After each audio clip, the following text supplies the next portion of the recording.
Bharat France की यारी चीन पाकिस्तान पर क्यों पड़ेगी भारी? बातचीत के प्रस्ताव के बाद अमेरिका को रूस ने क्यों दी धमकी और एर्दोआन को क्यों है अफ्रीकी देशों से आस? दुनिया भर की अहम खबरें देखिए टॉप 9 ग्लोबल न्यूज।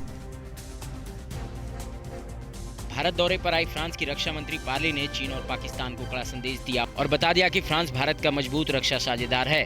फ्रांस ने क्षेत्रीय शांति में भारत की भूमिका की सराहना की। पार्ली ने चीन की दादागिरी और पाकिस्तान को आतंकी साजिश के लिए चेताया भी है। रूसी सेना ने कल अफगानिस्तान से अपने 200 लोगों को सुरक्षित बाहर निकाल लिया है।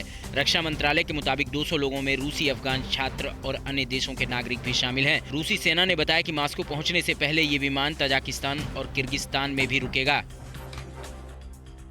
यूक्रेन सीमा पर सैनिकों की तैनाती बढ़ाकर जंग को हवा देते रूस का रवैया बेहद आक्रामक है। एक दिन पहले अमेरिका और नाटो से बातचीत का प्रस्ताव रखने वाला रूस अब सीधी धमकी दे रहा है। रूस के उप विदेश मंत्री अलेक्जेंडर ग्रुस्को ने कहा है कि अगर अमेरिका ने सुरक्षा प्रस्तावों को ठुकराया तो रूस जवाबी कार्रवाई करेगा।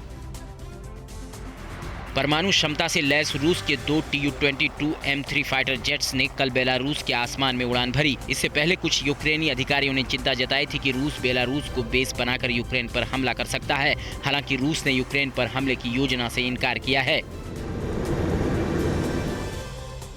तुर्की के राष्ट्रपति एर्दोआन ने अफ्रीकी महाद्वीप के साथ राजनयिक और व्यापारिक संबंधों को बढ़ाने के लिए इस्तांबुल शिखर सम्मेलन में कई राष्ट्रों के नेताओं से मुलाकात की। शिखर सम्मेलन में अफ्रीकी राज्यों के 16 प्रमुख और 100 से अधिक मंत्री शामिल हुए। इस मौके पर एर्दोआन ने कहा उनका देश अफ्रीकी दोस्तों के साथ विकास की राह पर चलना चाहता है। ओमिक्रॉन संकट को रोकने के लिए ब्रिटेन में 2 हफ्ते का लॉकडाउन लग सकता है।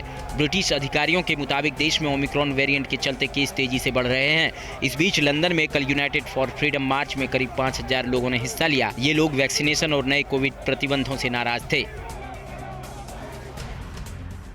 फ्रांस में कोरोना संक्रमण रोकने के लिए किए जा रहे सरकारी उपायों के खिलाफ जनता सड़क पर उतर आई है। राजधानी पेरिस में कल बड़ी संख्या में लोग इकट्ठा हुए और नए कोविड प्रतिबंधों पर नाराजगी जताई। फ्रांस सरकार ने बढ़ते संक्रमण को देखते हुए रेस्तरां, कैफे और अन्य सार्वजनिक प्रतिष्ठानों में प्रवेश के लिए टीकाकरण अनिवार्य करने का प्रस्ताव किया है।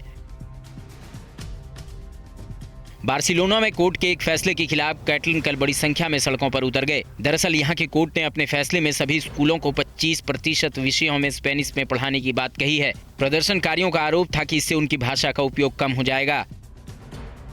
फिलीपींस में आए सबसे भीषण तूफान में 35 से ज्यादा लोगों की मौत हुई है। इस तूफान ने फिलीपींस के कई तटीय इलाकों को तबाह कर दिया है। सरकार के साथ कुछ निजी संस्थाएं पीड़ित लोगों की मदद कर रही है। अड़ी सोमवार से शुक्रवार शाम 6 बजे सिर्फ TV9 भारतवर्ष पर।